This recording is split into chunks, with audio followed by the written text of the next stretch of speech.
buenas noches. Bienvenido a su programa Acción Positiva. Hoy vamos a tocar un tema que está caminando bastante, que tiene varias facetas de las cuales tenemos que evaluar, pero que dentro del contexto general lo que busca es en alguna forma incrementar los ingresos para el Estado, que por un lado decimos, ¿será que algún día le va a alcanzar al Estado que entre tanto dinero o ese chorro tan grande que entra, si por el otro no existe la calidad del gasto, que es en la cual tenemos que señalar que debe hacerse? Yo creo que todos estamos muy de acuerdo con que los impuestos deben pagarse, con que debe mejorarse la captación del impuesto para que podamos desarrollar un mejor país. Pero todos también estamos sumamente molestos cuando observamos una parte de los gobiernos, lo cual ha sido crónico que suceda, que malgastan y tiran el dinero que se capta. Lo que anda ahora en el ambiente, lo que se está comentando, es la búsqueda de llevar un impuesto que afecte o que vaya dirigido hacia la economía informal. La economía informal es entre el 75 y el 80% de la vida económica de Guatemala. Pero para hablar sobre este tema, no solamente en sí lo que es la economía informal, sino lo que es verdaderamente la pequeña y mediana empresa, la empresa en general, de la cual esta economía informal es una parte, aunque no quieran verlo así, pero sí lo son. Entonces tengo el gusto que me acompaña el licenciado Julio Reyes Agastume, a quien le damos la bienvenida. Doctor, bienvenido Julio, qué gusto tenerte por acá y gracias por aceptar esta invitación. A las órdenes. El licenciado Reyes tiene una extensa experiencia en el área de la pequeña y la mediana empresa. Él es director del grupo Reyes Consulting Group y es también, lo ha sido por los últimos 10 años, presidente del Instituto para la Competitividad de la Pequeña y la Mediana Empresa. Fue viceministro de Economía y ha estado muy relacionado a nivel nacional, latinoamericano y mundial con este sector tan importante como es la pequeña y la mediana empresa. Julio, yo pudiera seguir hablando de tus hoja de vida, pero creo que entrémosle a la pequeña y la mediana empresa. Cuando uno habla esto, el término pareciera o muy amplio o muy pequeño. ¿Tú nos podrías hacer una visión general de la pequeña y mediana empresa? ¿Qué significa? ¿En dónde la encontramos en el mundo empresarial? ¿Y cuál es el impacto que tiene? Bueno, voy a empezar refiriéndome a Guatemala. Guatemala, la pequeña y mediana empresa, la micro, pequeña y mediana empresa en realidad, representa el 48% del Producto Interno Bruto del país. Es el 72 al 75% de las fuentes de trabajo y aproximadamente el 87% de toda la economía nacional. Eso es lo que se llama micro, pequeña y mediana empresa. A nivel mundial no estamos muy diferentes. A nivel mundial, la micro, pequeña y mediana empresa oscilan entre un 35 a un 40% de su contribución al Producto Interno Bruto y sus fuentes de trabajo alcanzan hasta el 80% de las fuentes formales de trabajo en todo el mundo. Lo que significa que los ejes de cualquier economía, de cualquier nación, giran en base a la potencia, al desarrollo y al incremento de la pequeña y mediana empresa. ¿Cómo pudiéramos nosotros definir lo que es la micro, lo que es la pequeña y lo que es la mediana empresa? Julio, en términos de número de trabajadores, ventas, ¿cómo, así es, hay cómo tres se factores clasifica? determinantes. Uno es el número de trabajadores, otro es el total de ventas anuales tasadas en dólares y la tercera, que no se aplica en el área centroamericana, es su contribución a las exportaciones. Entonces me voy a referir a las dos para ubicarnos en el contexto de la región. La microempresa significa de 1 a 5 trabajadores. La pequeña empresa es de 5 a 10 trabajadores. Hace aproximadamente 8 años surgió una nueva clasificación que se denomina pequeña en expansión, que va de 11 trabajadores hasta 25. Y una mediana empresa es que va de 26 trabajadores a 50 trabajadores. De 50 trabajadores en adelante ya se denominan empresas en conformación o bien medianas empresas hacia grandes empresas. ¿Qué sucede con respecto a lo que se tasa en dólares? Es decir, sus productos, el producto de sus ventas anuales tasadas en dólares. En el mercado centroamericano, esto, aunque es un referente, no es un determinante de categorizar las empresas, sobre todo porque hay mucho servicio outsourcing y porque también se está exportando mucho servicio digital.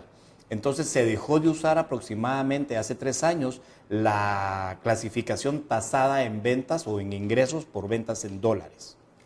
Por este tamaño y este impacto en la economía que tú nos acabas de mencionar, pudiéramos decir que la micro, pequeña y mediana empresa en realidad fue una parte fundamental, una columna vertebral en nuestras economías. Y con toda certeza así es. Porque obviamente esto es grande. Ahora, pues entre las cifras de la contribución al Producto Interno Bruto y a la parte económica en sí, hay un número, hay una diferencia. Sí. ¿Cómo se explica esta diferencia? Lo que sucede es que el Producto Interno Bruto de un país se mide o se cuantifica, llamémoslo así, como todos lo sabemos, por la sumatoria de toda su ejecución, donde es una mezcla desde la grande hasta la microempresa. Sin embargo, cuando estamos hablando del desarrollo o de la contribución de la economía nacional, ahí entra un fuerte bloque que es lo que se tiende a denominar los informales.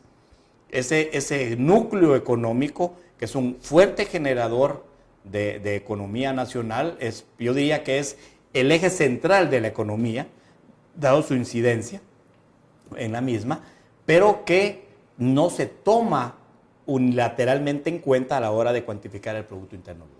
O es difícil de cuantificarlo. ¿Verdad? Ahora, diferentes números, la última encuesta nacional del empleo y el ingreso, pues hablaba de un 75 a un 80% de personas de la población económicamente activa que están dentro de esta economía informal, ¿verdad? No necesariamente lo ponían en la microempresa, sino que la ponían directamente en la economía informal. ¿Cómo visualizas tú esto que está en camino ahora, esta idea de formalizarlos? Es decir, de formalizarlos, entre comillas, de ponerles un tributo, monotributo en alguna forma. Primero, ¿dirías tú que es factible hacerlo? ¿Sabemos exactamente dónde están todos estos vendedores informales? Bueno, me voy a referir un poco a la historia, porque bien dice la misma historia que quien no aprende del pasado va a cometer los mismos errores en el futuro. En 1836, cuando Mariano Gálvez era jefe de Estado, por primera vez en Guatemala se constituye un impuesto directo de esta naturaleza.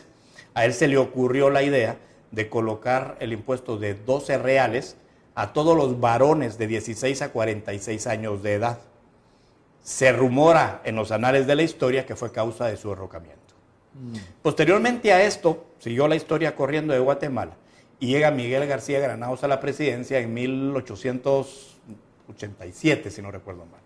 Durante los 2 años que él inicia, hace una serie de reformas donde por primera vez sucede este fenómeno del cual se está hablando hoy otra vez. Es decir, que las unidades productivas que estuvieran en casas, comercios o locales deberían de pagar un tributo específico denominado la caución urbana o tributación urbana, que se le voy a llamar después. No funcionaron. ¿Por qué no funcionaron? Y a la fecha no han funcionado los diferentes intentos a través de la historia que se han hecho con este concepto, porque no se trata simplemente de decir ahora tienen que pagar. Se trata realmente de que si se quiere que este sector económico tribute, debe de hacerse de una forma ordenada, lógica e inteligente. Y ahora me explico. ¿Qué ha sucedido a través de la historia? Que no se han preocupado por desarrollar y atender primero al sector para después tener una base sólida sobre la cual tasar un impuesto. Es más, inventarse cualquier cifra, como se le inventó Mariano Gálvez en 1836 y dijo 12 reales, es lo mismo que decir hoy 100 quetzales. ¿En base a qué? No hay una base sustentable, no hay una base defendible. Y con esto quiero aclarar 2 cosas. Primero, la base tributaria del país debe ampliarse. Pero bien señalabas al principio del programa que también debe excederse la calidad del gasto público en el sentido de ser transparente y redituable al contribuyente, que es lo que todos los ciudadanos de Guatemala estamos demandando. Entonces, si no hay, por un lado, una base sobre la cual estamos tasando un impuesto, y por el otro lado, no hay una transparencia y una claridad y una calidad del gasto público, la pregunta del millón es, ¿va a volverle a suceder lo mismo que pasó con Mariano Gálvez? Claro. La resistencia está. Claro, porque el impuesto, pues hay tantas cosas en la historia que las poblaciones se han resistido a pagar impuestos, digamos, que en algún momento fueron justos o injustos, ¿no? La misma en Estados Unidos, cuando se da la fiesta del té que tiran a la bahía de Boston, el té en rechazo a un impuesto que no tenía una compensación, ¿verdad? Porque en este contrato social es una toma y daca, el pueblo paga, el gobierno debe de reembolsar en forma de servicios, en forma de acceso. Pero digamos, Julio, este es un tema sumamente interesante, sumamente controversial, pudiéramos decir, pero por otro lado es un tema que debemos de tocar. Pero esta gente que está en economía informal, por ejemplo, los servicios municipales, las diferentes municipalidades en alguna forma ya les cobran un impuesto.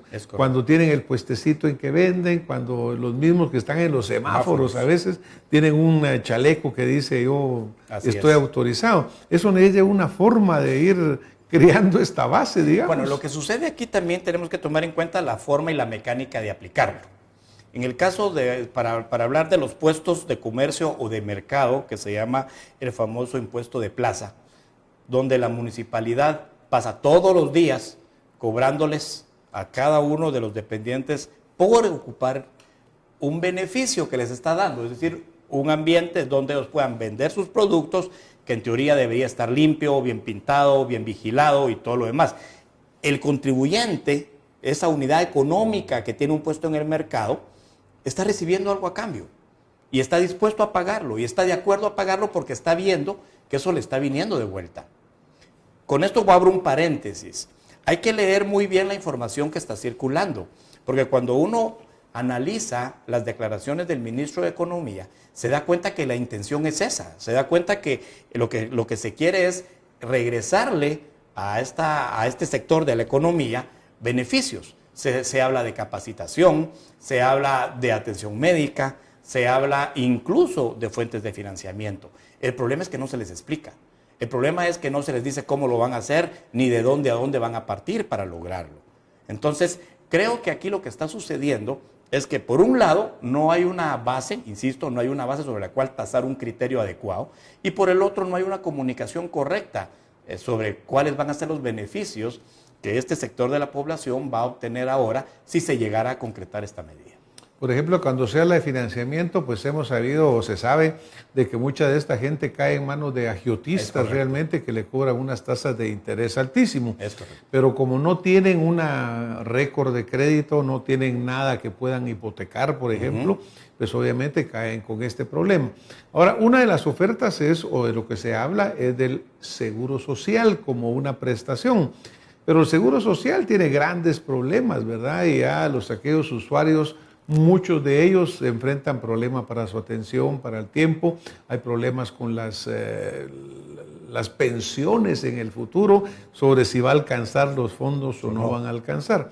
¿Será que esto es atractivo para esta gente? ¿O bien van a dispensarios municipales, van a otros servicios que sí los atienden? Yo creo que ya no es atractivo el IX como tal para ninguna persona, por dos razones. Lo primero es que la población que hace uso del IX ha sobrepasado su capacidad. Su capacidad instalada versus la demanda que tiene de servicios ya no se da abasto. Y otra situación muy particular es que el costo que representa para el mismo usuario de este servicio social, perder todo un día sentado esperando que lo atiendan para que le receten 2 aspirinas, pues él mismo ya concibió que eso no es redituable. Como consecuencia de esto, hay muchas empresas y muchas instituciones financieras que incluso están ofreciendo seguros de servicios médicos muy económicos. Entonces, mecanismos hay. Yo creo que, insisto, es la forma como se está comunicando el tema. Yo creo que lo que hay que hacer es buscar lo más adecuado para las necesidades de este sector de la población. Y que estemos todos claros, si queremos que Guatemala salga adelante, es necesario ampliarle a base tributaria, pero ampliarle a bien y usar bien esos recursos. Y hacerlo sin tener, por ejemplo, algunas inconstitucionalidades. Totalmente. Decir, por ejemplo, resulta que yo le pago 100 quetzales a la municipalidad y ahora me quieren poner un monotributo de 100 quetzales, no me estarán duplicando el cobro. De hecho, podrían caer en una doble tributación, porque el concepto va a ser el mismo. El pago va a ser por poder desarrollar su actividad económica. E insisto otra vez, como no tienen una base real sobre la cual tasar, entonces se van a tener que limitar porque usted es un comerciante de mercado. Entonces ahí están castigando la actividad económica y esto ya está tasado por el impuesto municipal de plaza. Pues hay que analizarlo muy bien. Hay que analizarlo Julio, bien. cuando hablamos que la micro, pequeña y mediana empresa pues son la columna vertebral realmente de nuestra economía. Tú has tenido una experiencia amplia en esto, una trayectoria en ello. Si nos remontáramos 10 años para atrás, ¿qué cambios importantes has visto en el estímulo que como país, como Estado, le estamos dando a ello? Me recuerdo que antes de empezar a pasar aquí ante las cámaras hablábamos de ejemplos como Taiwán, un país que ha desarrollado enormemente a su pequeña y mediana empresa. Entonces, en Guatemala han habido políticas con continuidad a nivel de Estado que estén llevándonos a apoyar a este tan importante sector económico. A ver, yo diría que a la micro, pequeña y mediana empresa se le empezó a prestar atención allá por los años 80, cuando se crea la Secretaría de la MIPYME, que ese era su nombre, y que el vicepresidente Carpio, Roberto Carpio, tuvo a su cargo. Y se desarrolló un programa que se llamaba los fondos de la MIPYME, programa de la MIPYME. Esto tenía por objetivo poder financiar el desarrollo de la pequeña, de la microempresa realmente, no de la pequeña, de la microempresa. Sin embargo, por las mismas condiciones país y las mismas condiciones políticas del momento, estos fondos fueron de la manera, así lo calificó el BID, que era el otorgante, mal otorgados. ¿Qué pasaba? Que fueron otorgados sin garantía de retorno y se suponía que era un fondo revolvente para ser multiplicado a la N. Evolucionó la historia, esa secretaría se convierte en un viceministerio, donde el primer viceministro que estuvo a cargo, el licenciado Nane, tuvo la visión realmente de ordenar esos recursos y posteriormente, en el tiempo del licenciado Oscar Berché, cuando fui viceministro, los logramos poner y transparentar en las instituciones financieras formales, así como asignar parte de ese uso a las instituciones financieras no bancarias, que son las famosas IFIs. Pero se les regularizó. Y tú mencionabas hace un momento que uno de los principales problemas es la usura que se hace sobre la necesidad financiera del microempresario. Y lo que sucedió en ese momento fue que regularizamos aquellas instituciones no financieras, no bancarias, que iban a hacer uso de esos fondos para que estuvieran en un rango de ley, en un rango comercial, donde la empresa pudiera pagar, pero al mismo tiempo también desarrollarse. Lo mismo se hizo con el sector financiero formal, se firmaron acuerdos que hasta el momento varios de los bancos siguen cumpliendo y siguen otorgando líneas de crédito. Pero sin embargo, hay una serie de acciones que no se han continuado, que si se hubieran continuado desde que se inició el programa en los 80s, hoy por hoy Guatemala estaría en una vía de desarrollo empresarial diferente. Y te hablo, por ejemplo, de un programa de capacitación sostenido en base a las necesidades regionales de las empresas, no concentralizado o queriendo traspolar condiciones de la capital al interior. Segundo, no hay un programa real ni una política de Estado de fomento y desarrollo a las pymes. Lo que hay son buenas intenciones, buenas acciones, pero que carecen de sostenibilidad en el tiempo. Entonces, una recomendación que incluso está por escrito dentro de las cruzadas de la MIPYME como parte de este programa desde el 2004, era precisamente esa continuidad de acciones que necesitan un marco jurídico para lograrse. Está la ley de garantías mobiliarias, por ejemplo, que se logró 10 años después, pero qué bueno, salió. Está la ley de instituciones financieras no bancarias, que se está discutiendo en el Congreso. Está la ley de acceso a mercados, incluyendo la compra regulada a pymes nacionales, que ha funcionado perfectamente en otros países y que ahí están, hay anteproyectos de ley, unos ya presentados al Congreso, otros que tienen que continuar su desarrollo, que de haberse querido se hubiera podido hacer desde el 2006, 2007 hacia acá, pero ahí está, las bases están sentadas y no estamos descubriendo el agua azucarada. Mencionabas lo de Taiwán, te puedo mencionar la región de Benetton, que son experiencias a nivel mundial, multiplicadas económicamente a la N. Podemos hablar de Corea, podemos hablar de Vietnam, donde la microempresa, la pequeña empresa, sigue siendo al día de hoy la base sustentable de sus economías. Pero ¿qué sucedió? Se desarrolló toda una política de Estado, se desarrollaron programas acordes a las necesidades y le pusieron la guinda al pastel, que yo replico, tienen que ser de acuerdo a las necesidades regionales que tenemos en Guatemala. Porque, por ejemplo, Guatemala, pues todavía cuando vemos aquí el análisis de dónde están las microempresas y aún la economía informal, vemos que agricultura sigue siendo un área muy preponderante. Sí. El comercio en sí es una forma amplia, lo sigue siendo también. Y luego pues empiezan las otras áreas, pero con porcentajes menores del pastel. O sea que nuestra tendencia o nuestra vocación agrícola, solo que ahora transformándolo en una agroindustria, pues tiene que fortalecerse, tiene que capacitarse, como tú mencionas. Esta capacitación es muy importante, Julio. Pero por otro lado, dentro de las leyes que tú hablabas, de lo que comentabas, pues yo creo que hay muchas que avanzaron, pero la legislación laboral de Guatemala también tiene ciertas limitantes, ¿no? Hablábamos también un poco el tema de lo que el salario mínimo, de que si el salario mínimo, yo me recuerdo que el presidente Berché mencionaba siempre, es que el salario mínimo se vuelve el máximo, ¿verdad? Sí. En el sentido de que se volvía per se en una limitante. ¿Qué piensas tú de las reformas que habría que hacer en las leyes laborales? Porque, por ejemplo, cuando hablaba del Instituto de Competitividad, ¿verdad? Para hacerlos más competitivos, porque ahora ya no competimos solo internamente, competimos con el mundo prácticamente, porque tenemos productos agrícolas de Chile, productos de todos lados, la uva, etcétera, vienen de medio mundo. Los que entran legalmente, sin contar todos aquellos que andan en el mercado de contrabando, que le quitan oportunidades tanto a las micro, pequeñas y medianas empresas como a la misma mano de obra laboral, ¿verdad? Que es lo que se le señala mucho a la informalidad, ¿verdad? Que de repente es un cargamento de cigarros y empiezan a vender por todos lados. Pero ¿qué piensas tú de la parte laboral? O sea, en nuestras leyes laborales y qué debíamos de hacer para mejorarlas, Julio. Bueno, está demostrado que la ley como está es el principal obstáculo en sí, tal cual. No digo que todo esté mala, lo que pasa es que hay tres partes medulares que limitan sobre todo la competitividad a todo nivel empresarial, desde la micro hasta la gran empresa. Y el foco principal es lo reacio que se ha vuelto modificarla para propiciar y fomentar la libre contratación. ¿Qué significa en realidad la libre contratación? No significa pagar menos, no significa abolir de alguna manera el famoso salario mínimo, todo lo contrario. Significa pagarle a las personas por sus horas y su capacidad de trabajo. Una persona puede ganar el doble del salario mínimo con la mitad del tiempo, si se vuelve más productiva. De hecho, Guatemala, la población de Guatemala es una mano de obra muy apetecida a nivel internacional.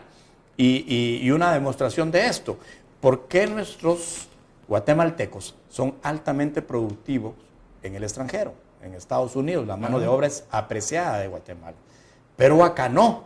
Es por la misma regulación en las que no importa si yo trabajo o no, de todos modos tengo mi cheque a fin de mes. Y esta misma ley, el otro núcleo de problema es que premia al mal trabajador y castiga al buen trabajador, evitando con esto que el mismo trabajador alcance competencias propias que le permitan tener mejores ingresos. Entonces, sumados estos factores, obviamente las empresas en Guatemala estamos con una ventaja competitiva hacia lo que es la globalización y la inserción de nuestra economía en ese comercio. Pero, por ejemplo, la oposición a los cambios a leyes laborales emana muchísimas veces de parte de las mismas organizaciones laborales, pues, ¿no? Que siente que se está perdiendo avances importantes, logros, es decir, como que parecer un contrasentido. Yo hice una pregunta en una ocasión a un dirigente sindical, porque por azares del destino estábamos compartiendo una mesa en defensa del país. En ese momento quedó demostrado que tanto el sector empresarial como el sector sindical podíamos y nos entendíamos en beneficio del país. El problema es cuando esos núcleos se extrapolan y cada quien busca su esquina. A lo que tú te refieres, yo lo denomino ¿qué prevalece? ¿El parasitismo o la competitividad? ¿Por qué nos oponemos? Porque es más cómodo estar sentados sin hacer nada y recibir el cheque. Esa es la verdad. ¿Qué se está perdiendo? Competitividad, oportunidades, fuentes de trabajo, desarrollo. Bueno, como tú mismo señalas, este guatemalteco, pues que yo diría admirable, que toma la decisión de cruzar la frontera, de irse en el famoso tren La Bestia, exponiéndose a todo lo que sucede, pues genera una enorme cantidad de divisas que vienen a Guatemala en forma de remesas. Que si esas remesas no llegaran, pues nuestra economía estaría muy mal, ¿verdad, Julio? ¿De dónde viene eso? De esos guatemaltecos. Productivos. Ese es otro ejemplo bien importante de que lo que realmente es una competitividad de nuestra fuerza laboral. Las remesas están pasando a ser el principal generador de divisas hoy por hoy en el país, es decir, superando las exportaciones. Y eso es bien delicado si no se toman acciones puntuales para desarrollar a la micro, pequeña y mediana empresa con acceso a mercados, con potencial de exportación, con oportunidades de nuevos negocios, porque tarde o temprano esas remesas van a bajar y entonces el país ¿de qué va a exportar? Claro, y pues te digo que es extraordinario porque tú ves que en medio de todos estos cambios que hay en Estados Unidos, vemos que cada año vienen más con ciudadanos deportados, porque los números van subiendo, 38,000, 40,000 guatemaltecos, y sin embargo la remesa sigue fluyendo. Les cuesta más, pero qué admirable es el Chapín que lucha y sigue adelante. Julio, como ya vamos casi que llegando al final del programa, pero dirías tú que ¿cuál sería el mensaje más importante que tú quisieras dejarle? Por un lado al trabajador, por otro lado al empresario, por otro lado a la dirigencia política, en el caso de la pequeña y la mediana empresa. Bueno, yo creo que el principal mensaje sería no tratemos de descubrir el agua azucarada. Hay ejemplos a nivel mundial de cómo los países hoy se han convertido en potencias económicas basados en una correcta política de Estado de fomento y desarrollo de la pequeña y mediana empresa. Al trabajador guatemalteco, felicitarlo, agradecerle su trabajo por el país y exhortarlo a que sigamos adelante, porque somos los guatemaltecos los que hacemos la nación. Al empresario, gracias por esas fuentes de trabajo que genera día a día, gracias sobre todo por llevar esos alimentos a los hogares de estos trabajadores, contribuir a que este país hoy por hoy todavía sea considerada la economía importante de Centroamérica. Y a las autoridades políticas, dos cosas. Uno, enfóquense en desarrollar una política de Estado de largo plazo. Y la segunda, comuniquemos las cosas basados en un correcto orden de necesidades de acuerdo a los sectores que queremos atender. Muchas gracias, Julio. Yo he platicado con algunos amigos de diferentes niveles, de diferentes áreas de trabajo, etcétera. Y yo creo que en todos los guatemaltecos hay claridad de que tenemos que aportarle más a nuestro país. Totalmente. La base tributaria hay que ampliarla. Eso la base tributaria hay que ampliarla, que debemos de pagar nuestro impuesto. Así es. Pero yo también, aprovechando este mensaje que hace el licenciado Reyes, también le quiero decir a nuestra clase dirigente, a nuestro nivel ejecutivo, que obviamente la calidad del gasto es fundamental, porque a medida que el guatemalteco confíe que lo que está pagando con su esfuerzo, con el sudor de su frente, está siendo bien utilizado y lo está viendo de regreso en buenas escuelas, en buenos hospitales, en carreteras que son buenas, entonces obviamente con más ganas se va a trabajar. Así que muchísimas gracias, Julio, por estar esta noche con nosotros. A ustedes que nos han acompañado, pues también les agradecemos la compañía y deseamos que hayan pasado un feliz día del cariño en unión de sus seres queridos. Nos vemos la próxima semana con más Acción Positiva. Buenas noches.